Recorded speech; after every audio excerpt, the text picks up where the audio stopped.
అబద్ధాలు ఆడితేనే ఆడపిల్ల పుడతారంటే మరీ ఇంత అందత్తి పుట్టిందంటే మినిమం వీళ్ళు బాబు మటర్ ఏమైనా చేసి ఉంటాడేట. కృతి, నీ గురించి చెప్పాల్సిన అవసరం లేదు, నువ్వు ఆల్రెడీ స్టార్.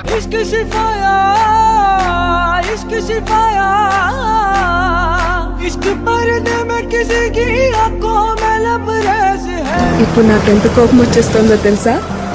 కానీ నేను ముసల్దాన్ని అయిపోతే నువ్వేమైపోతావో అని నేను కోపట్లేదు. నీ కన్ను నీలి సముద్రం, నా మనసేమో అందుట్లో పడవ ప్రయాణం.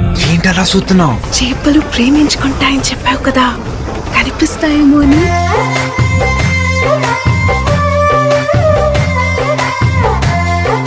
వీడు ముసలోడు అవ్వకూడదు. సిలక సిలక గోరింకా, నీలాకాశం నీదింకా, రెక్కే విప్పి ఎగురింకా, నిన్నే ఆపేటెవరింకా. Kriti Shetty, fantastic. Kriti Shetty, what a performance, especially the end of the film.